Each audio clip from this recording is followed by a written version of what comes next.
Terima kasih pemirsa, masih bersama kami dan masih bersama dengan Mas Yuda Ali Hamzah dari Komite Tetap Bidang Migas dari Kadin Bojonegoro. Kita lanjutkan, tadi dijelaskan ternyata bahwa kalau kita bisa memiliki kinyang minyak, maka akan ada banyak sekali produk-produk yang kita bisa hasilkan.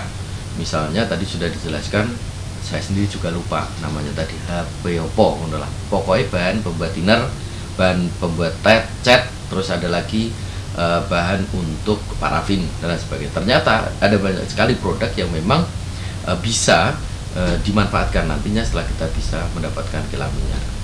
Tapi luar biasa sebenarnya kalau kita punya kilang gitu. Sangat luar biasa. Sangat luar biasa ya. Saya ingat betul waktu, kalau nggak salah di beberapa season kunjungan Jokowi soal Presiden Republik Indonesia, soal bagaimana kemampuan Indonesia untuk membangun kilang sendiri. Nah, itu kemana kunjungannya? Saya lupa itu di beberapa season kunjungan itu. Bagaimana kemudian kemandirian energi nasional itu, di mana daerah tersebut punya kandungan crude banyak, misalnya di Bojonegoro, maka sangat elok kalau kemudian di situ ada kilang.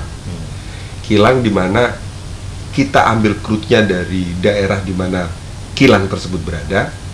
Nah, kita bisa memanfaatkan itu crude yang ada. Kita kurang lebih 165.000 barrel, dan itu crude yang cukup besar. Itu hanya untuk MCR. Terus yang Petrocina sudah termasuk itu? Belum. Makanya kita, kalau informasi yang saya terima, 25% produksi nasional crude itu akan disupport oleh Bojonegoro. Artinya kalau kita mau membangun Bojonegoro menjadi lumbung pangan dan energi, saya ambil lumbung energinya, kita cukup mampu untuk melakukan itu. Nah, tinggal bagaimana kemudian semua stakeholder yang fokus di bidang energi ini memanfaatkan potensi yang ada itu menjadi potensi-potensi yang bisa membangun potensi yang lain. Contohnya adalah multiplier effect yang saya sebutkan tadi. Jadi misalkan kalau ada produksi, ada kilang minyak, produk turunannya adalah thinner misalkan, mungkin nggak misalkan dibangun pabrik thinner di sini? Ya, makanya saya bilang membangun kilang itu tidak hanya bicara soal bagaimana membangun kilang, tapi kita juga bagaimana membangun kawasan industri berbasis crude. Jadi desainnya adalah, mungkin ini salah satu usul Kadin, bahwa kita saatnya sudah bicara tentang tidak hanya sekedar membangun kilang secara ansih, tapi kita sudah bicara soal bagaimana membangun multiplier effect dari keberadaan kilang. Benar-benar membangun industri migas gitu. Industri migas dan turunannya. Jadi kita bayangkan nanti di daerah mana itu ada kawasan Yes. industri migas. Iya. Jadi pemerintah Kabupaten Bojonegoro dalam hal ini tinggal menyiapkan yang namanya kawasan industri. Saya yakinnya bahwa banyak investor yang akan masuk. Kenapa? Karena kita punya raw material yang jelas. Kita punya crude. Dan crude itu, saya bayangkan, saya berkecimpung juga di bidang hilir juga. Bagaimana kemudian yang namanya pembeli untuk beli SRG bahan HVGO aja rebutan. Kuota. Kita harus deposit dulu di kilang untuk mendapatkan kuota HVGO atau SRG. Melete to nek wis duwe kilang. Yes, itu yang saya maksud. Butuh piro ngose, Nah, duwe piro se. Yang bisa saya bayangkan bahwa kemudian ketika itu kemandirian ada di Bojonegoro, waduh, meletenya lebih. Gitu. Meletenya lebih. Iya. Melete dan melete kuadrat lah kira-kira begitu. Artinya ketika kita ngomong wis duwe lengo, Iya. wis oleh akeh dan sebagainya. Betul. Terus bagaimana kita manfaatkan dengan membuat kilang minyak? Iya. Itu kayaknya hanya untuk orang-orang besar aja yang punya duit. Sekarang untuk manfaatnya untuk Bojonegoro apa, Mas? Yang bisa bangun pabrik itu orang kaya, Mas. Oh iya. Nah, Jadi terus. gini. Maka berpikirnya begini. Kalau misalnya keberadaan ada industri turunan daripada crude berbasis crude tadi, maka ada penyerapan tenaga kerja.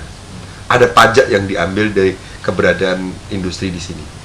Ketika pajak besar di sini, Penyerapan tenaga kerja. Terus yang kedua pajak. Peluang pelaku usaha. Masalahnya begini, Mas.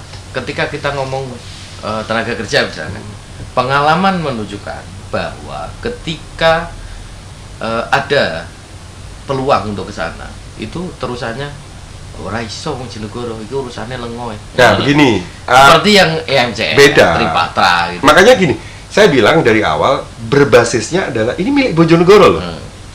Maka konsepsi berpikirnya jangan diartikan seperti Exxon. Beda.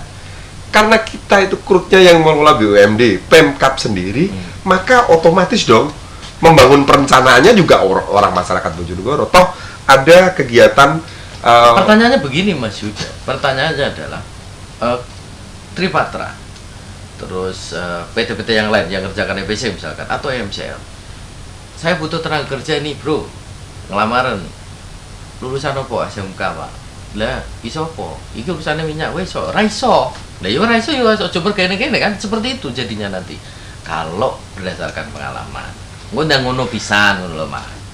Bedanya adalah ownernya itu kalau kilangnya itu kilang yang akan dikelola oleh Pemkab dalam hal ini. Berarti kalau misalkan yang milik orang Bojonegoro ya berarti beda lah. Beda. wis Semangatnya beda. Ya wis lah kowe ra iso tak warai. Ya, seperti itu. dan kita juga akan menyiapkan kader-kader potensial di balik di SMK. Sekarang sudah ada SMK banyak ya. sekali SMK Migas. Terus kemudian ada yang disekolahkan dengan program nggak tahu Generasi emas. itu banyak sekali. Jadi akhirnya based on-nya kompetisi. Jadi pemuda Bojonegoro sudah mulai saatnya. Artinya kemudian- gini loh Mas, kita ngomong tentang jaminan bahwa nanti yo tenaga kerjanya Bojonegoro lah. Loh nggak ya, usah. otomatis lah. Karena semangatnya itu adalah membangun kilang untuk Bojonegoro, dari Bojonegoro, dan oleh Bojonegoro, maka otomatis deh gitu. Kan takutnya begini, karena ada pengalaman gitu loh. MCL misalkan masuk, ya sing wong Bojonegoro ya wong. Saya kira basis filosofinya beda. Kalau misalnya kilang itu yang meng-create adalah apa pemerintah Kabupaten Bojonegoro dalam hal ini BUMD, maka itu yang menjadi komponen utama yang menjadi. Dan ra iso Mas. Piye? Wah, itu ada kesalahan di dalam manajemen. Artinya semangatnya nggak kalau- begitu. Artinya gini. Kadin akan Iya. berteriak keras kalau itu soal itu. Oke dibuka lowongan, tapi ternyata nggak ada yang punya skill untuk pengelolaan minyak. Pengelolaan minyak iya betul, kilang gitu. Lah terus piye? Saya kira kok saya tidak sepesimis itulah. Oh yakin ya? Saya yakin Bahwa bahwa orang Bojonegoro ya, pasti bisa. betul. Contohnya saya ke Bojonegoro dan bisa tuh. Pertanyaannya bisa apa? Oke, kita lanjutkan. Sudah disampaikan terkait dengan pentingnya dan perlunya yang namanya kilang minyak. Jadi ada banyak hal yang bisa kita dapatkan ternyata dari kilang minyak itu. Tapi apakah ini hanya akan menjadi mimpi Bojonegoro atau menjadi kenyataan? Kita akan bahas setelah jeda.